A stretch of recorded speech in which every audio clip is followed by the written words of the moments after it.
Flamet Gimel Amoudbet. Et nous dit la Mishnah Kotel Nechasav Lacherim Viniach et Banav. Donc une personne qui fait une donation à un étranger alors qu'il a des enfants. On va voir, ça peut être qu'il a donné à des étrangers qui sont bichal, pas de la famille ou des héritiers. Et l'homme on est déjà plus dans la marloquette ici. Dans le cas, est-ce qu'il peut donner sous la forme de Yerusha ou pas? C'est pas ça le sujet. Le sujet est de savoir est-ce que comment puisqu'on avait aussi déjà dans la Gemara, est-ce que la donation est donation ou il est seulement pour propos? Ici, la Gemara nous dit on parle d'une donation qui est bonne donation, tout est bien, en bonne et due forme, avec les bons termes, etc. Mais finalement, il a déshérité ses enfants. Alors, ou bien il a déshérité son fils, il a donné à sa fille, ou il a déshérité tous ses enfants, il a donné à d'autres qui ne sont pas les plus proches, ou bien il a donné à des étrangers, ça ne change pas, comme on va voir dans la Gemara. Alors la Gemara dit, Viniach et Benav, donc il les a laissés, c'est-à-dire qu'il les a abandonnés. Maché Asa Asouy, et là, En Roi Chaim Nocha Emenu. Donc ce qu'il a fait, c'est-à-dire que c'est quelque chose qui prend effet. On va pas dire que, encore une fois, quand tout est bien fait, tout est clair et précis, on remet pas en question le sens et la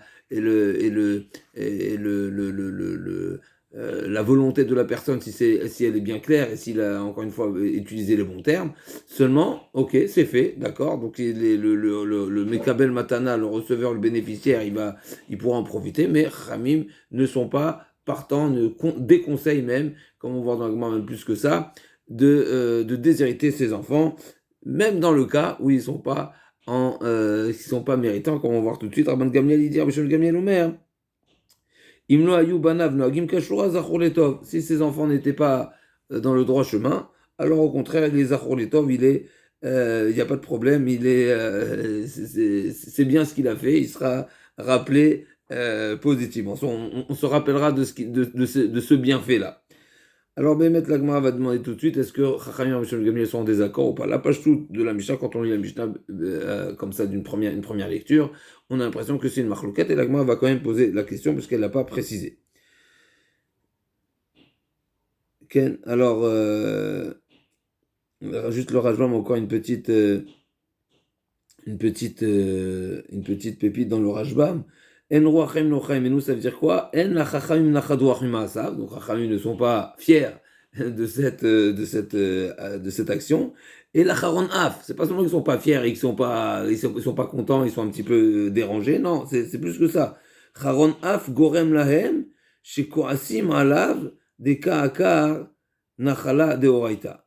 Alors ici, voilà donc d'après le Rajbam, la problématique, on va voir autre chose dans la Gemara, mais le Rajbam nous dit ici, et peut-être c'est le sens, c'est l'explication de la Gemara, mais en tous les cas, le Rajbam il nous dit, la problématique c'est qu'il a été à l'encontre de la volonté de la Torah. La Torah souhaite que l'héritier ait une part, et là il a complètement déshérité. Alors ce qui est intéressant, c'est qu'on n'avait pas vu ce sujet dans la marloquette de Rabbi Yochanan ben Baruka qui a dit qu'il peut donné à un des héritiers, Mishiraoui Yorsho, Dvarav Kamin, on n'était pas rentré dans ce sujet, est-ce que c'est quelque chose de bien ou pas, on a simplement parlé du côté technique, est-ce que le testament et le shtar, il prend effet ou pas, est-ce que c'est maintenant le Mashkat Torah ou pas? Donc on peut se poser la question, est-ce que Rabbi Yochanan Baruka aussi est d'accord que même dans le cas où il donne à un de ses héritiers, et il a déshérité un d'entre eux, donc il a donné par exemple, il a donné à un enfant et l'autre il a complètement déshérité, dans ce cas-là aussi s'applique cette problématique ou pas, on va voir, parce que la page de la Mishnah a dit qu'il a donné à des étrangers et ses enfants n'ont pas, a priori, aucun de ses enfants n'a pris de l'héritage. Qu'est-ce qui se passe dans le cas où dans un de ses héritiers a oui hérité? Ça, c'est pas explicite, on va voir dans la Gemara Bezrat Hashem. Bah, elle est où? Mi pligé Rabbanan ale des Rabbi Shimon ben Gamliel olo. Donc Chachamim, Tanakama qui dit que Chachamim ne sont pas d'accord, ils sont en colère contre celui qui déshérite ses enfants. Est-ce que c'est même dans le cas où les enfants ne sont pas dans le droit chemin et donc ils sont en opposition avec Rabbi Shimon ben Gamliel ou pas? La Gemara dit Tashma de Seben Yoézer Yalo Shelo Yano Kashura avait Edita de Dinare Kamakdesha. Donc Yosef Ben Yoézer, il avait un enfant qui malheureusement n'était pas dans le droit chemin et qu'est-ce qu'il a fait de ses biens? Il a été Magdish, donc il avait Edita des dinarés il avait une mezzanine, un étage, un toit, un grenier, Aliad Gag, qui était vraiment, il était vraiment richissime. Et la Gemara on retrouve, ok, est-ce que c'est une exagération ou pas?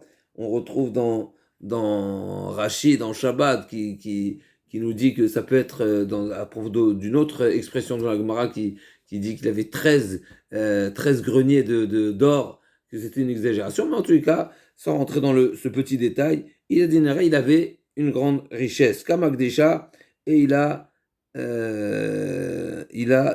donné au Ekdesh. Il a donné au Ekdesh. Alors, est-ce que c'est au temps du Beth Amikdash? Pas au temps du Beth Amikdash. Est-ce que c'est Ekdesh au premier degré ou pas? En tout cas, peut-être c'est pour les Tzorke Rabim, Tzorke Beth Knesset, etc. Et Azin Nassif Bat Gadil Klili de Yana Imalka.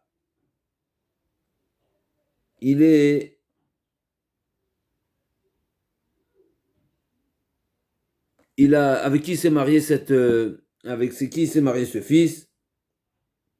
Donc le fils de Yosef ben Yozer, il s'est marié avec la fille de Gadil Klile de Yanaï Malka. Ok, donc c'est pas la fille de Yanaï Meler, c'est la fille de celui qui confectionnait, qui ornait les couronnes de Yanaï Meler. Et Olida Dibitou, elle est sa femme, donc il a eu un enfant, donc il y a un petit-fils maintenant à Yosef ben Yozer. Ashkarba Zavin al-Benita, et il a acheté, donc le fils de Yosef ben Yozer a acheté un poisson, et en ouvrant le poisson, il a trouvé Ashkarba Margalita Amrale, donc sa femme lui a dit, Lo timteye le malka, ne va pas l'amener au roi, tu vas l'amener au roi, il va te la prendre, de chakle la minach bidme klile. Il va te la prendre pour 3 sous. Zilamte les gabé gizbaré. Va chez les. Comment on appelle ça? Le gizbar, le trésorier encore une fois, du Ekdesh. Et là aussi, donc, a priori, encore une fois, on est au temps du Beth Amikdash. Comme ça, ils disent les Mefarshim ici, dans les notes. Ils disent que c'était. Certains Mefarshim disent que c'est pour le Urim Vetumim. On sait bien que le deuxième temple, il n'y avait pas Urim Vetumim. En tout cas, va au Beth Amikdash. Et là-bas, tu auras une vraie estimation. Ils vont pas te tromper. Et au Beth Amikdash, on est prêt à payer le prix. Donc, Zilamte les Gabé Gizbar, le Teshemea, Damirato les Gavorim, Serto les idiotes. Et ne fais pas toi-même une offre, une proposition de la valeur de la pierre, parce que dès le moment où donc on voit déjà que la femme, elle était Chachama, elle connaissait la Torah. Kouf Lamed Gimel, Amoud Bet. Kouf Lamed Gimel, Amoud Bet. Kouf Lamed Gimel.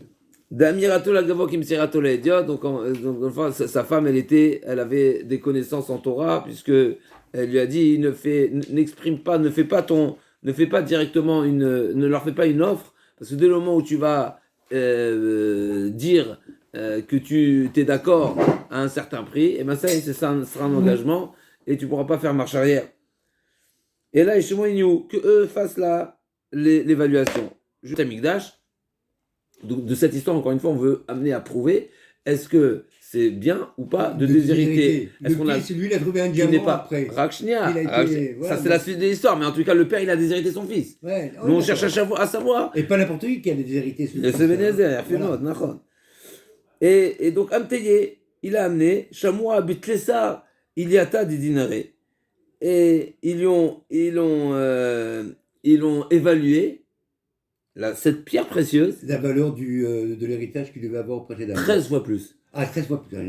Lui, le père, il avait. Alors, encore une fois, on a dit tout à l'heure que c'est une exagération, mais en tout cas, 13 fois plus la valeur de l'héritage qu'il était censé recevoir. Donc, le père, il avait un grenier d'or. Et lui, il a reçu une évaluation au Beth Amikdash. ils lui ont fait une offre qui était 13 fois cette valeur. Amrele. Donc, Shamoua, Betlesar Liata Dinre. Amrele.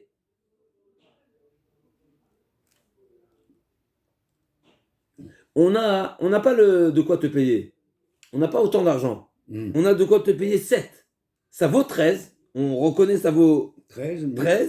Mais on n'a pas 13. On a 7, si tu veux. Donc, c'est honnête. C'est beau, c'est magnifique. Ça, c'est la valeur. Ils ont été bien, les Kohanim. Razak, c'est magnifique. C'est quoi la valeur? C'est 13. On n'a pas 13. Il y a celui qui te dit qu'il te fait une évaluation. Il te dit ça vaut 7. Il leur dit ça vaut 7. Non, ça vaut 13, j'ai 7. Tu acceptes. Alors, il a dit. Donc, on n'a pas 13, on a 7. Les 6 manquantes, on les a pas.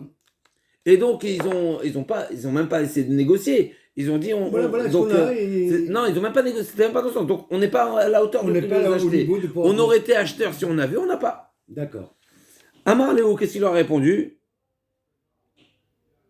Donnez-moi les 7, moi j'accepte l'offre. C'est quoi? Ça vaut 13. Moi, je vous la fais à 7. Et les 6 autres, encore Banot. Kodesh la Shama, c'est Ekdesh, donc la valeur.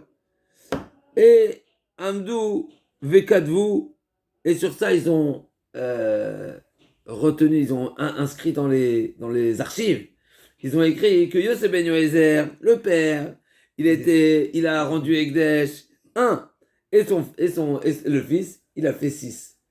Donc c'était une manière de dire quelque part, d'après cette version, on va voir, d'après cette version, le fils, quelque part, il était plus grand que le père. Plus grand que le père. Ah ouais. Mais il y a une autre version qu'en réalité, non. Vika Damre, Yosef ben Yoézer Sachat, ou aussi Sheva. Le fils, il n'a pas du tout été à la hauteur, puisque le père, il a tout donné.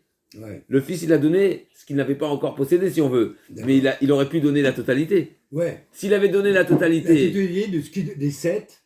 Les 7 en plus, donc il aurait pu donner 13. Voilà. Il n'a pas donné 13, il a donné 6. Mais 7, il a pris. Ouais. Donc il a vidé les caisses. Il a quand même pris sur nos ailes. Donc il a vidé les caisses du Ekdesh. Donc c'était péjoratif. Donc la question est de savoir ici, en tout cas, a priori, il avait quand même le bon cœur de son père, parce que dans un sens ou dans un autre, il a été généreux avec le Beth Amikdash. Il a cédé une valeur de la moitié. Il a fait un 50%.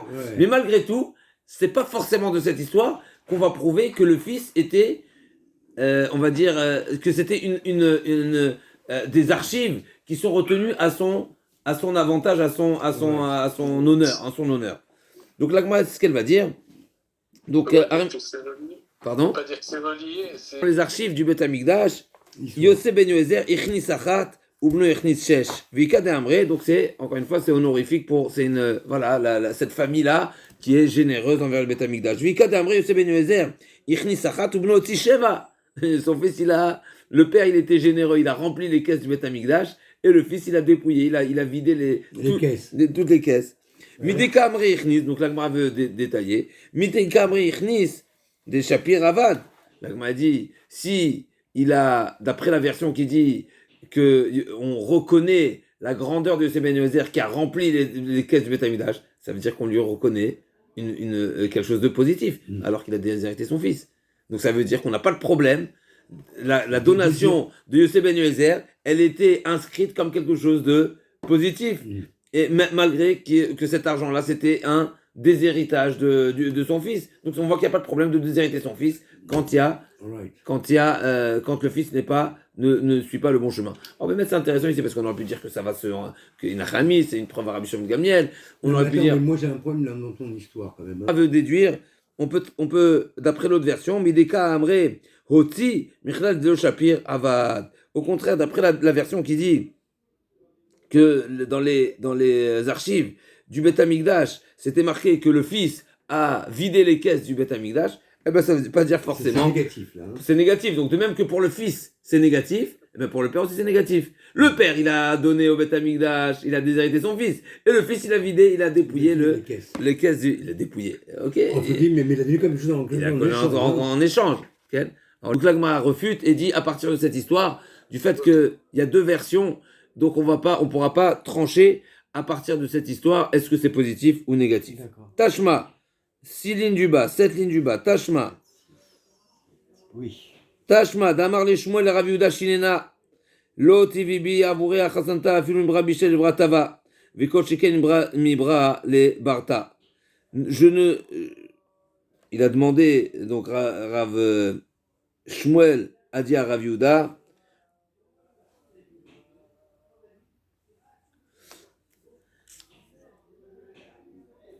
שנייה.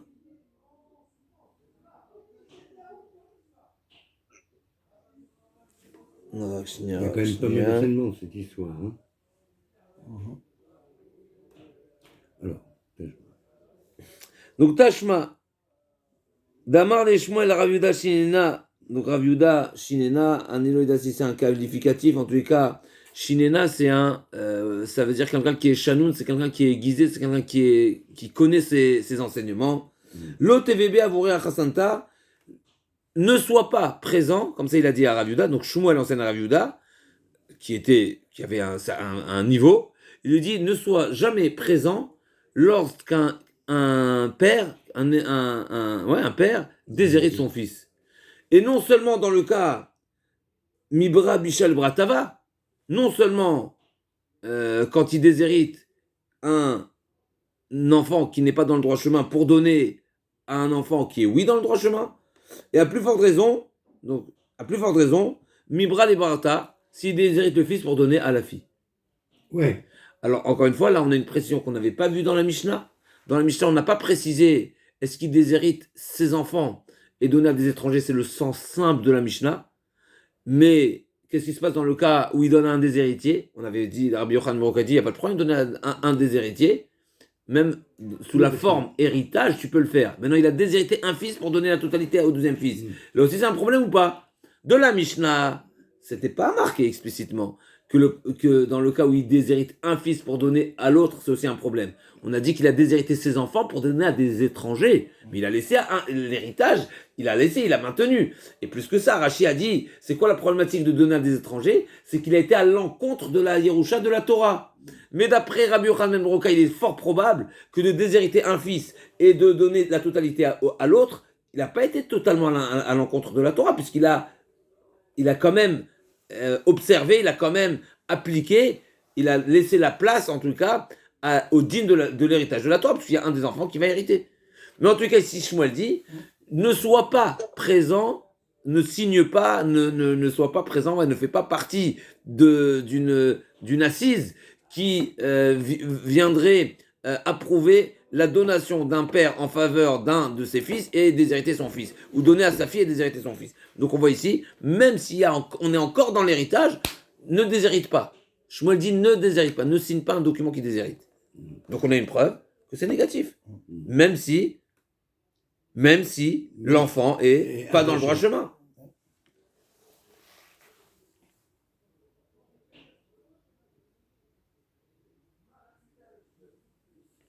Et donc forcément, Shmuel, d'après Shmuel, forcément si Shmuel dit à enseigner, ne le fais pas, ça veut dire que Shmuel a compris que Tanakama est en désaccord avec Rabbi Shimon Gamliel, et ça veut dire que Shmuel a été possèque, pas comme Rabbi Shimon Gamliel. Rabbi Shimon Gamliel dit, il n'y a pas de problème, au contraire, tout va bien, c'est Zachor Letov, il sera reconnu positivement, et Shmuel nous dit que Chachamim sont en désaccord. Tanou Rabbanan, l'Agman nous raconte encore une histoire. Masé Badam Echad, Shelo Ayu Banav Noagim Kashura, Amad Vekatav Nechasav, les Yonatan Ben Uziel. Donc on les connaît, c'est Tanaïm, n'est-ce pas? Yonatan Ben Uziel, Yonatan Ben Uziel, n'est-ce pas? Yonatan Ben Uziel, quand il étudiait, qu'est-ce qui se passait? L'oiseau qui se passait au-dessus de sa tête, il brûlait. Massa Yonatan Ben Uziel, je crois qu'il était, Yonatan Ben Uziel voulait tout garder pour lui, il était, n'est-ce pas, à la recherche des plaisirs de ce monde. Pas du tout. Qu'est-ce qu'il a fait? La moitié, il a vendu. La moitié, le tiers, il a vendu. Le tiers, donc c'est pour ne pas profiter de la chose directement, il y a de quoi approfondir, mais en tout cas, un tiers il a vendu, un tiers il était Magdish, et un tiers il a donné aux enfants. Donc encore une fois, le père a déshérité ses enfants, il a tout donné à Rabbi Yochanan ben Uziel. Et Rabbi Yochanan ben Uziel, qu'est-ce qu'il a fait? La moitié il s'en est débarrassé, il les a vendus. Pourquoi la moitié? Le tiers il les a vendus, le tiers il était Magdish, le tiers il a rendu aux enfants. Maintenant Shammai, il est venu, le Maklou Tarmilu, il est venu reprocher à Rabbi Yochanan ben Uziel. Qu'est-ce que tu fais? le père, il t'a révélé qu'il ne voulait pas donner. Donc qu'est-ce que tu fais? Tu es venu à l'encontre de la volonté du père. Si tu été à l'encontre du père, Shammai, il a voulu remettre en question toute la démarche et la prise d'effet de ce que Rabbeinu Uziel a fait. Pourquoi? Je veux dire oralement, après on va voir dans les mots, ça va être compliqué, il y a deux pshatim, Rachid, Tosfot, etc. Il y a un long rajoutement, un long Tosfot. Mais en tout cas, on sait qu'il y a une histoire comme ça dans Nedarim. Dans Nedarim, la Gemara nous raconte une histoire qui s'appelle Massé Betroron, qui était un père qui a un fils, qui était, un fils qui a fait un neder d'interdire son père à profiter de ses biens. Donc c'est le fils qui interdit le père. Le jour où le fils avait une fête dans la famille, donc il a marié son fils, je crois, si je ne me trompe pas. Il avait un problème, c'est qu'il voulait que son père assiste au mariage de son fils. Donc le grand-père avait au mariage du petit-fils. Donc il avait un problème. Mishuma, il n'est pas parti chez le Rav pour annuler le vœu. Il a voulu d'un côté maintenir le vœu, mais il a voulu faire une combine pour que le père ait l'autorisation d'assister au mariage. Comment il a fait? Tout simplement, il a donné ses biens à un étranger. Et donc, quand le père va venir s'installer au mariage, il ne va pas manger de ce qui appartient au fils. Il appartient à l'étranger. Donc il a contourné. Qu'est-ce qu'ils ont dit, Chachamim? Il a dit, tu crois que ça marche ce que tu fais, ça marche pas. Toi, tu veux contourner le neder. En réalité, tout ce que tu as donné à cet étranger, c'est seulement un moyen de contourner l'interdit pour que le père puisse venir manger. En réalité, la donation n'est pas donation. C'est une donation seulement temporaire. Même pas temporaire, c'est la question de Tosfot. C'est seulement pour contourner l'interdit. En réalité, tu lui as pas donné à cet étranger. C'est seulement tu veux l'inscrire en tant que propriétaire, mais en réalité, il en dispose pas et il peut pas faire ce qu'il veut avec. Admettons que il veut t'en servir pour. Est-ce que cette personne-là, ce bénéficiaire, il peut prendre maintenant les repas et aller les manger chez lui? Non, c'est pour manger au mariage. Donc encore une fois, le fils qui est dans la salle de mariage, il a dit à quelqu'un, tu sais quoi, je te fais un contrat, je te fais une donation de tout ce qu'il y a dans la salle. Tout à toi. Non. Mais pourquoi tu ajoutes? Simple, je te donne. Ok, d'accord. Mais ça va être consommé au mariage, en bas. Il y a des journées. C'est du manger. Et les mariages, ils durent 7 jours, mon ami, n'oublie pas. C'est du manger. Je te le donne. C'est toi le propriétaire. C'est tes invités qui viennent maintenant. Donc le père peut venir. C'est pas à moi, c'est à toi. D'accord. On est bon ou pas? Oui, très bien. Réhouven a interdit son père. Il veut donner à Shimon. Comme ça, le père, il peut venir manger. Il n'est pas chez lui. Les rabbins, ils ont. Chachamim ne dit pas du tout. Pourquoi? Parce que c'est pas une donation sincère. Tu veux seulement qu'il ait le titre de propriétaire, mais en réalité, il n'est pas propriétaire parce qu'il n'en dispose pas. Il ne peut pas en faire ce qu'il veut. Ouais. Pourquoi? Est-ce qu'il est capable d'être Magdish s'il veut être Magdish? Tout ça maintenant, tout le contenu. Il peut être Magdish ou pas? Bénéficiaire? Ouais. Non. Pourquoi non? Parce que c'est pas la seule intention du donneur. Donc Chachamim nous dit toute donation qui n'est pas une donation totale, encore une fois je simplifie, je simplifie, mais qui n'est pas une donation sincère et honnête. Et c'est comme dans cette histoire-là, c'est seulement pour contourner un interdit. Et ben la donation elle est nulle et donc ça prendra pas effet, donc le père pourra pas venir manger. Et c'est quoi on va dire le curseur? C'est est-ce que le bénéficiaire aurait pu le rentrer avec Ekdesh? C'est la phrase Kol Matana. Toute donation où le bénéficiaire ne peut pas rendre la chose Ekdesh, c'est pas une donation. Et donc le Neder, il est Neder. Donc Shammai il est venu, et encore une fois là c'est une marloquette entre Rashbam et Tosfot, il y a des petites nuances. Shammai il est venu dire, je comprends pas. Le donneur, quand le père qui t'a tout donné, il t'a donné pour que tu prennes toi et pas les enfants. Mais toi t'es venu t'as redonné aux enfants un tiers.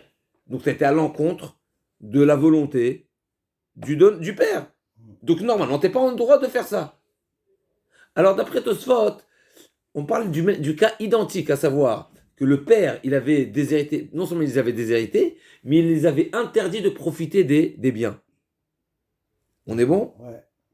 Donc Shammai, quand il est venu chez Rabbi Yochanan ben Uziel, il lui a dit, tu crois qu'en passant par toi, ça autorise les enfants? Pas du tout. Parce que si toi, en recevant, ensuite tu donnes, ben c'est comme si c'est venu directement du père. Encore une fois, je simplifie un petit peu, c'est pas exact, il faut rentrer dans les finesses. Ouais. Et sur ça, il a dit non, pas du tout. Moi, il m'a donné totalement. C'est moi qui fais cette donation, donc il n'y a pas de problème. Là-bas, dans l'histoire du mariage, c'était une donation qui était, à l'origine, elle était pas sincère. Parce qu'il a donné seulement pour permettre au père de venir manger. Là, le père, quand il m'a donné sincèrement. Donc, j'en dispose totalement. Et la preuve, c'est que j'en ai même fait une partie, j'ai vendu, une partie, j'ai donné Ekdesh. Donc, j'en dispose totalement. Donc, ce qu'il m'a donné, il m'a donné. Ensuite, s'il m'a donné totalement, moi, j'ai le droit de redonner aux enfants. Parce que ça ne s'appelle pas que les enfants ont reçu du père. D'accord. On est bon ou pas? Ouais, ouais. Donc là, dans les mots, banav kashura. Donc là, on ne parle pas au singulier, on parle au pluriel. Ces enfants, lo ayu banav, 5 lignes du bas, n'étaient pas dans le droit chemin. Amad vekatan nechatam yotan menouziel, il a fait une donation, il a déshérité ses enfants, il a tout donné à Yotan menouziel. Masa yotan menouziel, machar shlish, vekdi shlish, il a vendu un tiers, il a rendu avec des un tiers, verzir les banav shlish. C'est intéressant cette notion, c'est les mots que l'Agma dit. Verzir, ça veut dire qu'il a rendu. C'est pas qu'il a donné, il a rendu. Et c'est peut-être pour ça qu'il y avait Shammai qui était en désaccord avec lui, parce qu'on dirait qu'il a même pas voulu, lui, les recevoir. Il les a rendus. Ça veut dire que c'est comme si que ça lui appartenait avant. Mais non, justement pas. Rendre, c'est rendre. Rendre, c'est pas donner, c'est rendre. Non, que ça lui appartenait pas. Non. Attends, moi, je suis dans cette notion-là. Moi, je suis très bien, je suis d'accord. Si Rabbi Yonatan ben Uziel avait d'abord reçu, accepté la donation, totalement, il a possédé, et ensuite il avait donné, le fait d'avoir donné aux enfants, il n'a pas gagné, il a simplement, on va dire, fait une tova, un rendu service aux héritiers. Mais vis-à-vis du père qui a déshérité, il a rien solutionné. Par contre, si on dit qu'il n'a jamais voulu recevoir la donation, il ne l'a jamais possédé. En réalité, il a fait simplement le ricochet de cet héritage qui est passé sur ses enfants. Alors encore une fois, tout ça c'est dépendant de Rachid, de Rajam et de Tosfot, mais je dis simplement à retenir le mot Herzir. Herzir, c'est rendre. C'est pas donner, c'est rendre. Oui, d'accord. Et donc ça c'est l'histoire. Ken. On peut lire dans le mot, mais tout ça donne deux réponses à cette question. Donc, ça pose la question, quelle est la différence entre une matana et une c'est-à-dire qu'on considère que c'est une donation, à l'exception de Kiddushin, parce que c'est, ok, on rentre dans un problème, parce que c'est Domé le Chalpit, c'est un digne Rabban, mais en tout cas, dans toute la Torah, donc comme à Sukkot, par exemple, le premier jour de Sukkot, la Torah nous exige que notre que l'oulav nous appartienne, donc je ne peux pas le prêter, je dois le donner. Donc qu'est-ce que je fais? Je te le donne à condition que tu me le rendes. Donc je pose Tosfot pose la question, mais si je te donne à condition que tu me le rendes dans 5 minutes, donc tu ne veux pas le rendre Egdesh, donc c'est pas une donation. Donc comment tu accomplis ta mitzvah de l'oulav alors que le l'oulav t'appartient pas à 100%? Il répond Tosfot deux réponses. On est bon? Oui, c'est bon. Deux réponses. Ou bien sûr qu'il peut être Magdish. Pendant le temps que ça lui appartient, il peut être Magdish. D'accord. Ça veut dire, c'est vrai que la donation, elle est courte dans le temps. Mais le temps où ça m'appartient, je l'en dispose totalement. D'accord. Alors que dans l'histoire du mariage, même dans le temps où ça t'appartient, tu n'en disposes pas totalement. Tu n'es là qu'un invité en réalité. La personne à qui le père avait donné tous les repas, c'est seulement pour permettre encore une fois à l'invité. Mais il ne lui a pas donné, il n'en dispose nullement. Il ne lui a pas autorisé de tout manger. Et bien sûr, à plus forte raison, qu'il ne peut pas le rendre Ekdesh. Deuxième réponse de Tosfot, tout ce qu'on dit qu'il faut pouvoir être Magdish pour que ce soit considéré une matana, c'est seulement une manière de dire qu'il faut que ce soit sincère. Ouais. Et pas contourner quelque chose. D'accord. Une matana zmanite, c'est sincère pour un certain temps. D'accord, mais j'ai une question. Il est venu Shammai, il est venu avec Maklov et Tarmilo, il est venu avec sa canne. Shammai, c'est Bet Shammai. Shammai, Bet Shammai, c'est l'école de Shammai. Oui. Shammai, c'est Shammai. Oui. Il y a Shammai, il y a Hillel, il y a Shammai, il y a Bet Shammai, il y a Bet Hillel, c'est leur maison, c'est leur école. Balav Shammai de Maklov et Tarmilo, il est venu avec son canne. C'est une manière de dire qu'il s'est déplacé pour le voir, ça veut dire qu'il a considéré qu'il y avait quelque chose et un problème ici. Shammai, encore une fois, c'est la rigueur. Il dit, qu'est-ce que tu fais? Qu'est-ce que ça fait ici?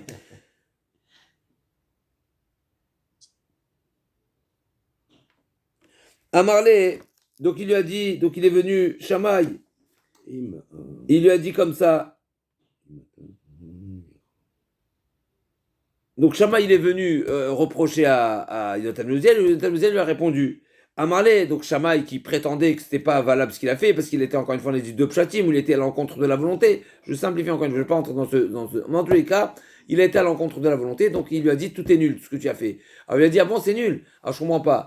Yonatan ben Uziel lui a répondu. Donc la Gemara ne rentre pas exactement dans le détail des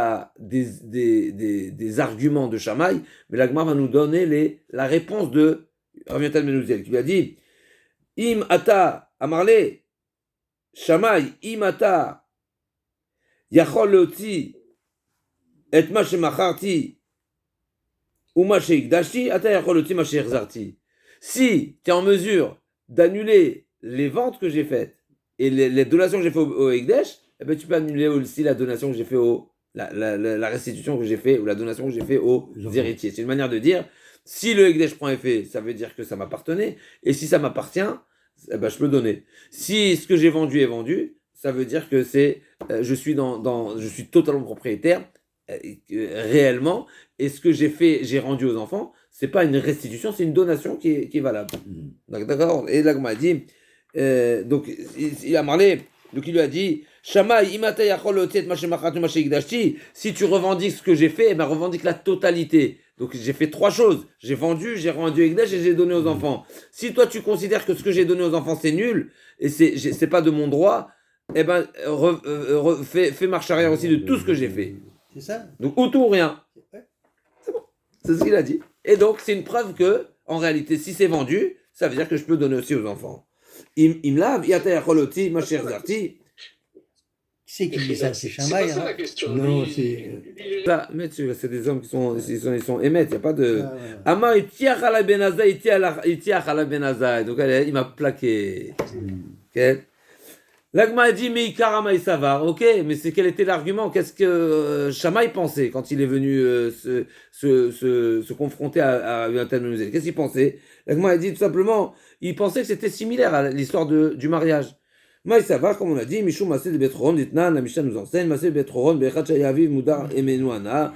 Donc un père qui n'avait pas le droit de profiter de son fils, donc c'est son fils qui l'a interdit, ou la fille, ou Ken, Ercheye. Veaya Masibeno, et donc le fils mariait son fils, donc c'est le petit-fils. Vaamar la Chavero, Arichatser, ou Soudan, Tuim de Matana. Donc le père des mariés a voulu tout donner à un ami, de manière à autoriser le père, le grand-père donc, à venir partager ses repas de mariage, puisque si il a tout donné à un étranger, donc le père ne mange pas chez son fils, mais le père mange chez l'étranger. Venan nefanecha, mais il lui a dit, je te les donne seulement chez Yavo Abba Veochal Imanu Baseuda. Pourquoi je te le donne? C'est quoi mon intérêt?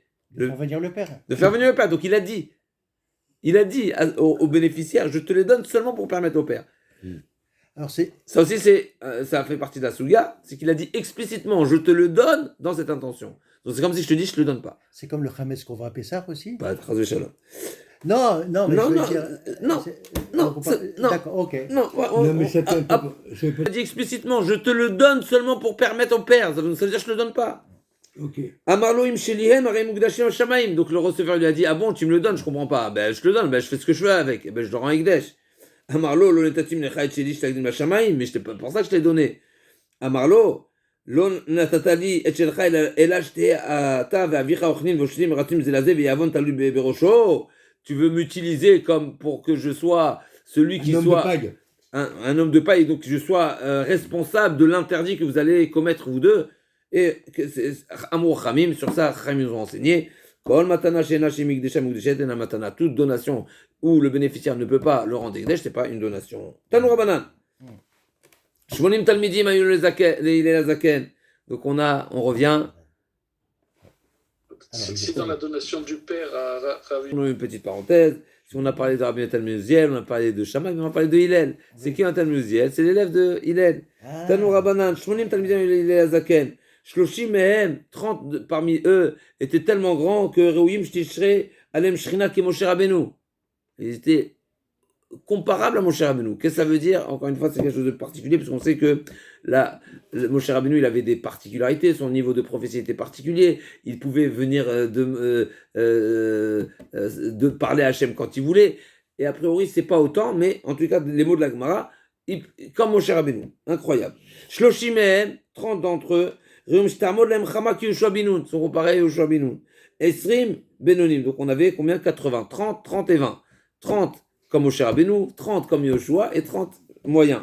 C'est qui? Gadol Shebekulan, Yonatan Ben Uziel. Katan Shebekulan, Rabbi Yochanan Ben Zakkai.